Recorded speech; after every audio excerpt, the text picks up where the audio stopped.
Assalamualaikum warahmatullahi wabarakatuh. Alhamdulillahirrabbilalamin wabihi nasta'inu ala umuri dunya waddin wassalatu wassalamu ala asrofil anbiya'i wal mursalin sayyidina Muhammadin wa ala alihi washabihi ajmain. Puji syukur kita panjatkan kehadirat Allah Subhanahu wa taala yang mana atas berkat dan ridhonya kita masih bisa bertatap muka di media pembelajaran kali ini yaitu lewat YouTube. Salawat berserta salam kita curah limpahkan ke panutan alam Habibana wa Nabiyana Kangjeng Nabi Muhammad Sallallahu Alaihi Wasallam. Pada kesempatan kali ini kami dari kelompok 2 akan menjelaskan sebuah materi yaitu yang berjudul perkembangan gerak adolesensi. Dalam perkembangan gerak adolesensi terdapat beberapa bagian. Yang pertama ada pertumbuhan fisik adolesensi, yang kedua ada perkembangan gerak adolesensi, dan yang ketiga ada aktivitas fisik yang diperlukan oleh adolesensi. Baik, materi pertama akan dijelaskan oleh saya sendiri ya. Yang pertama ada ukuran proporsi tubuh. Pertumbuhan yang cepat pada masa adolescensi menimbulkan terjadinya perbedaan-perbedaan secara morfologi antara laki-laki dengan perempuan. Ciri-ciri yang menonjol antara laki-laki dan perempuan adalah bertambah lebarnya bahu pada anak laki-laki lebih cepat dibandingkan dengan perkembangan pinggulnya.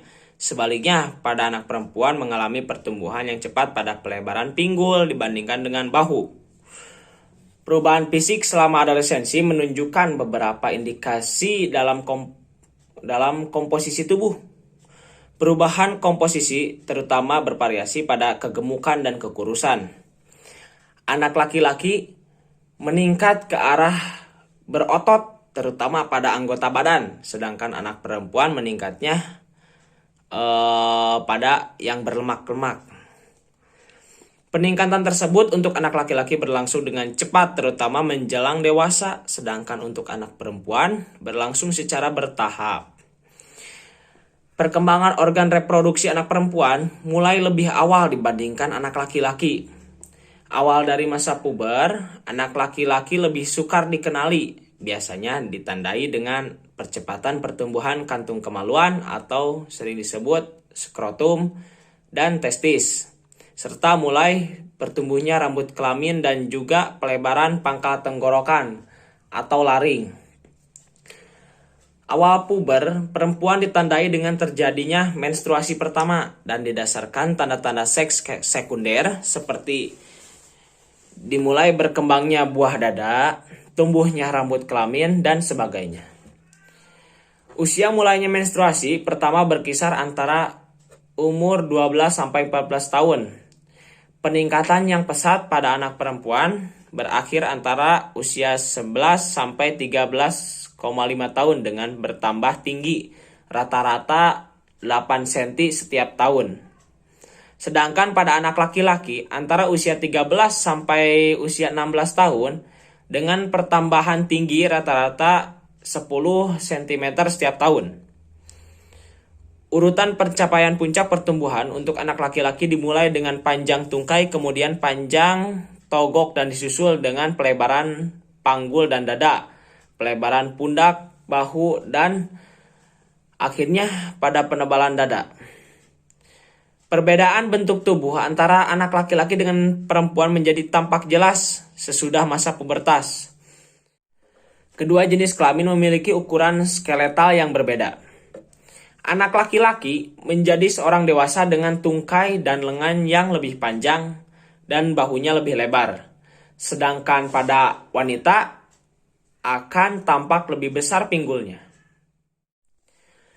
Baik, materi selanjutnya akan dijelaskan oleh teman saya yaitu Pina Febriani. Kepadanya dipersilahkan.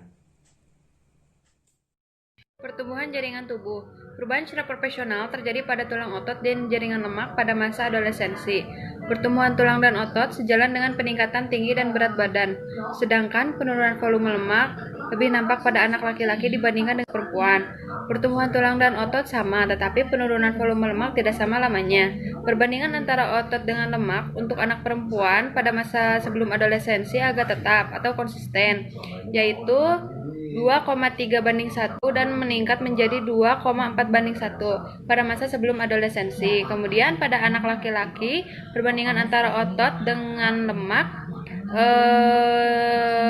lebih sedikit tinggi dibandingkan dengan anak perempuan, yaitu 2,5:1 dalam masa sebelum adolescensi. Pada usia 15 tahun menjadi 2,6:1. Hal ini menunjukkan terjadinya penurunan lemak pada anak laki-laki. Terima kasih atas waktunya. Saya kembalikan lagi kepada moderator. Baik, materi selanjutnya akan dijelaskan oleh saudara Ricky Septian. Kepadanya dipersilahkan. Di sini saya akan menjelaskan materi tentang perubahan fisiologis. Nah, perubahan fisiologis di sini itu ada adolensi, ya. Adolensi ditandai dengan berbagai macam perubahan fisiologis yang berhubungan dengan masa pubertas dan jenis kelamin. Salah satu perubahan adalah denyut nadi basal yang selalu menurun secara berangsur-angsur. Dan sama untuk kedua jenis kelamin sejak lahir. Penurunan denyut nadi pada masa adolensi anak laki-laki lebih cepat dibandingkan dengan anak perempuan sudah berumur 12 tahun. Dan sampai dewasa, denyut nadi waktu istirahat wanita 10% lebih besar dari seorang pria. Pada orang yang sehat, denyut nadi berhubungan erat dengan temperatur tubuh. Temperatur tubuh anak laki-laki 1,50 F lebih rendah dibandingkan perempuan. Perubahan tekanan darah sistolik pada anak perempuan terjadi lebih awal, tetapi pada anak laki-laki bertambahnya lebih besar. Perubahan tekanan darah di diastolik hanya kecil, hampir tidak ada perbedaan yang meyakinkan. Perbedaan tekanan darah sistolik antara anak laki-laki dan perempuan ditandai tingginya tekanan yang dimiliki oleh laki-laki. Hal ini kemungkinan disebabkan oleh volume pemompaan jantung dan volume darah yang lebih besar. Volume darah yang lebih besar pada anak laki-laki pada masa adolensi ditandai dengan bertambahnya besarnya sel darah merah. Selama adolensi terjadi peningkatan yang besar dalam hal volume pernapasan, kapasitas vital, dan kapasitas pernapasan maksimum untuk anak laki-laki, tetapi sangat kecil untuk anak perempuan. Peningkatan fisiologis yang terjadi pada anak laki-laki sejalan dengan peningkatan ukuran badannya. Mungkin sekian materi yang dapat saya sampaikan, kurang lebihnya mohon maaf. Terima kasih. Saya kembalikan kepada moderator. Baik, materi selanjutnya akan dijelaskan oleh saudara Bahtiar. Kepadanya dipersilahkan. Terima kasih kepada moderator yang telah memberikan waktu untuk memaparkan materi tentang peningkatan kekuatan. Yang pertama, perubahan fisiologis dan pertumbuhan yang cepat di masa adolescensi, peningkatan dengan perbedaan peningkatan kekuatan antara kedua jenis kelamin. Perkembangan kekuatan susunan masa adolescensi nampak bahwa pada anak perempuan tidak dapat melampaui rata-rata perkembangan kekuatan laki-laki. Bahkan dapat digambarkan bahwa kekuatan yang dimiliki oleh perempuan yang terkuat dapat disamakan dengan kekuatan laki-laki yang paling lemah. Kematangan menunjukkan ada hubungan antara perkembangan dengan kekuatan. Hubungan yang rendah terjadi antara tinggi dan berat badan dengan kekuatan karena adanya faktor-faktor lain yang mempengaruhi ukuran besarnya badan dalam menentukan kekuatan pada masa adolescensi. Puncak perkembangan yang cepat dari kekuatan anak laki-laki terjadi kira-kira 1,5 tahun sesudah puncak peningkatan tinggi badan dan kira-kira 1 tahun sesudah puncak penambahan berat badan. Dalam hal perkembangan power otot yang berhubungan dengan pertumbuhan tubuh, dapat dinyatakan bahwa power otot dicapai secara penuh kira-kira 1 tahun sesudah pencapaian pertumbuhan tubuh sepenuhnya. Terima kasih, saya kembalikan kepada moderator. Baik, materi selanjutnya akan dijelaskan oleh Saudara Indra. Kepadanya dipersilahkan. Di sini saya akan melanjutkan atau memaparkan materi perkembangan gerak adolescensi. Bagian B yaitu koordinasi dan keseimbangan. Nah, di sini saya akan menyampaikan atau memaparkan tentang koordinasi. Nah, koordinasi yaitu kemampuan otot dalam mengontrol gerak dengan tepat agar dapat mencapai suatu fungsi khusus. Nah, yang kedua ada keseimbangan. Keseimbangan yaitu kemampuan seorang dalam mengendalikan organ saraf. Otot juga bisa diartikan sebagai kemampuan relatif untuk mengontrol pusat massa tubuh atau pusat gravitasi terhadap bidang tumpu. Sebagai contohnya, koordinasi gerak anak laki-laki pada awal masa pubertas mengalami perkembangan sedikit sekali, tetapi setelah itu perkembangannya makin pesat atau makin cepat. Berbagai hasil penelitian mengenai keseimbangan dinamis selama masa adolescensi menunjukkan adanya penurunan. Pengukuran keseimbangan yang dilakukan dengan berjalan di atas balok keseimbangan menunjukkan bahwa keadaan yang stabil dialami oleh perempuan atau anak perempuan pada umur 12 sampai 14 tahun. Sedangkan pada anak laki-laki umur 14 sampai 16 tahun. Perkembangan keseimbangan dinamis anak laki-laki menunjukkan bahwa sebelum umur 13 dan sesudah umur 15 tahun menunjukkan perkembangan yang lebih besar dibandingkan pada masa usia antara 13 sampai 15 tahun.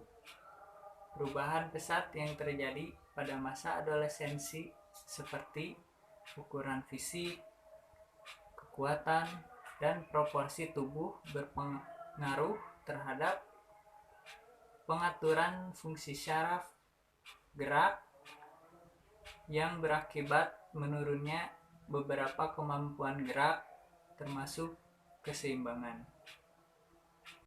Nah, mungkin sekian yang bisa saya sampaikan. Mohon maaf apabila pemaparan dari saya ada yang kurang, mohon dikoreksi oleh teman-teman semua. Baik, materi selanjutnya akan dijelaskan oleh Saudari Salma. Kepadanya dipersilahkan. Peningkatan penampilan gerak masa sebelum adolescensi dan adolescensi merupakan saat peningkatan penampilan gerak seperti lari cepat, lari jarak jauh, lompat tinggi, dan sebagainya. Peningkatan secara kuantitatif ini merupakan bagian yang dihasilkan oleh pertumbuhan yang berlangsung terus, terutama pertumbuhan yang cepat di masa adolescensi, yang menghasilkan peningkatan kekuatan dan daya tahan. Demikian pula, sumbangan diri unsur koordinasi tidak diragukan lagi dalam menunjang peningkatan keterampilan. Masa adolescensi merupakan saat yang baik untuk mengembangkan kesegaran jasmani. Pengembangan yang terjadi merupakan hasil perubahan-perubahan dalam meningkatkan luasnya otot dan ukuran badan, baik untuk laki-laki maupun perempuan. Nah, sekarang ada bagian ketiga, yaitu aktivitas fisik apa saja yang diperlukan oleh adolescensi. Ya, materi pertama akan dijelaskan oleh Saudari Yani. Kepadanya dipersilahkan. Terima kasih kepada moderator yang telah memberikan saya waktu untuk memaparkan materi. Perkenalkan, nama saya Nistiani dari kelas 2 DPNJ SNPM 19219120. Aktivitas fisik yang diperlukan adolescensi. Adolescensi merupakan waktu yang tepat untuk meningkatkan kemampuan, menyempurnakan gerakan, dan memperhalus keterampilan berbagai macam kegiatan olahraga secara halus. Setiap orang dapat belajar untuk menilai kemampuannya dan memilih untuk latihan, olahraga, dan kegiatan fisik lainnya yang berguna sepanjang hidupnya. Masa adolescensi membutuhkan aktivitas yang meningkatkan pengalaman dalam berbagai kegiatan, terutama yang sesuai untuk usia dewasa. Dalam kegiatan yang digemari seperti melakukan olahraga, baik olahraga yang beregu seperti sepak bola, voli, dan basket. Yang kedua, kegiatan perorangan ataupun ganda seperti renang, badminton, dan silat. Yang ketiga, pengembangan program latihan yaitu seperti workout. Dan yang terakhir, kegiatan yang menguji keterampilan tingkat tinggi. Terima kasih, saya kembalikan kepada moderator. Baik, materi selanjutnya akan dijelaskan oleh saudara Rino. Kepadanya dipersilahkan. Sebelumnya, terima kasih kepada moderator yang telah memberikan saya waktu untuk menjelaskan. Sebelumnya, Assalamualaikum warahmatullahi wabarakatuh. Perkenalkan, di sini saya akan menjelaskan sedikit tentang aktivitas fisik yang diperlukan adolescensi, yang di dalamnya adalah pertimbangan medis. Seperti kita ketahui bahwa setiap aktivitas fisik dan kesehatan memerlukan pertimbangan medis atau rekomendasi dari dokter guna untuk mengetahui aktivitas fisik manakah yang sesuai dengan kebutuhan atau kesehatan kita. Pertimbangan medis biasanya diberikan oleh orang-orang tertentu seperti dokter, tenaga kesehatan, bidan, bahkan guru pendidikan jasmani atau guru olahraga. Pertimbangan medis sangat berguna untuk kita agar kita terhindar dari kecelakaan seperti cedera, overdosis, atau terluka, dan cedera yang fatal. Pertimbangan medis juga menjelaskan apa saja yang dapat menimbulkan kecelakaan serius. Jadi, kita sebagai mahasiswa harus mampu memilih atau memastikan apa saja yang aktivitas fisik yang sesuai dengan kebutuhan kita, dan tidak lupa untuk mengikuti arahan yang diberikan dari guru penjas maupun tenaga kesehatan, selalu mengikuti atau selalu menaati dalam pertimbangan medis. Sekian penyampaian dari saya, kurang lebihnya mohon maaf. Wassalamualaikum warahmatullahi wabarakatuh. Saya kembalikan kepada moderator. Baik, materi selanjutnya akan dijelaskan oleh saudara Jepri. Kepadanya dipersilahkan. Assalamualaikum warahmatullahi wabarakatuh. Saya akan melanjutkan materi tentang kebutuhan gerak dari adolescensi atau aktivitas gerak yang dibutuhkan oleh adolescensi, yaitu poin nomor C, nomor 3. Langsung saja. Pada adolescensi, ketika melakukan aktivitas fisik tidak dapat dipungkiri terjadinya cedera olahraga dan kerap menjadi kerugian tersendiri. Karena pada masa remaja merupakan masa di mana seluruh anggota tubuh berfungsi sangat baik dan bisa dikatakan tubuh yang bugar itu pada saat masa remaja. Saat melakukan aktivitas fisik berupa olahraga, tubuh kita akan sangat rentan mengalami cedera. Apalagi jika olahraganya tidak diawali dengan peregangan yang baik. Selain karena kurang peregangan, ada juga cedera yang terjadi karena metode olahraga yang salah. Adapun jenis-jenis cedera olahraga yang sering terjadi, saya akan coba sebutkan antaranya sedikitnya, maksudnya yaitu kaki terkilir, ketegangan hamstring, cedera lutut, cedera siku, cedera bahu, skiatika atau cedera linu panggul, shin splints atau cedera tulang kaki bagian bawah. Sekian materi yang dapat saya jelaskan. Mohon maaf apabila ada kekurangan. Terima kasih. Wassalamualaikum warahmatullahi wabarakatuh. Baik, materi selanjutnya akan dijelaskan oleh saudara Randy. Kepadanya dipersilahkan. Terima kasih kepada moderator yang telah memberikan saya kesempatan untuk memaparkan materi pada kali ini. Di sini saya akan menjelaskan tentang jenis kelamin dan kematangan bertanding seseorang dalam suatu cabang olahraga. Pada dasarnya, secara umum keterampilan motorik laki-laki lebih cepat daripada perempuan. Contohnya kemampuan motorik kasar, seperti berjalan, berlari, dan menyeimbangkan tubuh lebih cepat, dikuasai oleh anak laki-laki. Sebaliknya, anak perempuan jauh lebih cepat menguasai kemampuan motorik halus, seperti menggambar dan menulis. Anak laki-laki lebih agresif secara fisik dan impulsif daripada perempuan. Pusat kesenangan otak laki-laki meningkat lebih tinggi ketika mengambil resiko daripada perempuan. Selanjutnya adalah kematangan seseorang dalam bertanding di suatu cabang olahraga. Kematangan emosi sangat penting bagi kematangan seseorang dalam bertanding.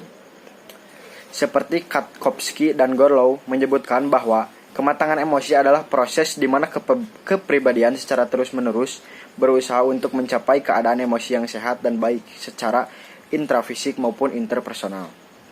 Maksud dari kematangan intrafisik adalah keadaan emosi yang dipengaruhi oleh tubuh seseorang tersebut itu sendiri, seperti dipengaruhi oleh organ-organ yang di bagian dalamnya, apakah sehat atau tidaknya, seperti jantung, pembuluh darah, ataupun penyakit lainnya seperti asma yang dapat mempengaruhi suatu kematangan emosi seseorang ketika bertanding. Dan juga ada keadaan interpersonal. Dari katanya saja, interpersonal adalah komunikasi atau hubungan dua orang atau lebih. Jadi bisa dijelaskan bahwa faktor luar ketika bertanding seperti suasana pertandingan, tekanan pelatih dan lain-lain itu dapat mempengaruhi kematangan emosi seseorang ketika bertanding. Contohnya misalkan ada seseorang yang berinisial A. Dia adalah seorang atlet karate. Ketika dia bertanding, dia sering direndahkan, dia dihina oleh lawan tandingnya si B. Dan juga dia terbawa suasana oleh penonton yang tidak mendukung dia, dan juga dia terbawa oleh tekanan seorang orang tua, tekanan teman dekat, yang mana kedua hal tersebut merupakan faktor intrafisik dan faktor interpersonal yang mempengaruhi kematangan emosi bagi si atlet tersebut. Mungkin sekian dari materi yang dapat saya sampaikan. Saya kembalikan kepada moderator. Baik, materi terakhir akan dijelaskan oleh Saudara Nanda Dian Suhada. Kepadanya dipersilahkan. Assalamualaikum warahmatullahi wabarakatuh. Nah, di sini saya akan memaparkan atau menjelaskan tentang materi aktivitas fisik yang diperlukan gitu. Ya, di sini yang dimaksud dengan aktivitas fisik adalah kegiatan yang membutuhkan energi untuk menggerakkan tubuh dan otot-otot kerangka. Nah, di sini aktivitas fisik tidak sama dengan berolahraga. Olahraga adalah kegiatan terencana, terstruktur, dan berulang dengan tujuan yang spesifik seperti itu. Nah, di sini ada juga aktivitas fisik yang berupa kegiatan apapun seperti berjalan kaki, bermain, ataupun membantu gitu kan. Bantu supaya tulang-tulangnya sehat. Nah, setidaknya aktivitas fisik ini 60 menit dengan intensitas sedang hingga berat, hingga cukup berat setiap hari gitu. Beraktivitas fisik lebih dari 60 menit bisa memberikan manfaat tambahan dan juga bagi kesehatan. Melakukan aktivitas fisik ini yang melibatkan latihan penguatan tulang dan otot setidaknya 3 kali dalam seminggu. Kurang lebihnya seperti itu. Mohon maaf bila ada kekurangan atau kelebihan. Sekian dari saya. Wassalamualaikum warahmatullahi wabarakatuh. Terima kasih. Saya kembalikan ke moderator. Sekian pemaparan dari kelompok kami. Mohon maaf bila ada kesalahan dan kekurangan, karena manusia tidak luput dari kesalahan dan dosa. Wabillahi taufiq wal hidayah. Wassalamualaikum warahmatullahi wabarakatuh.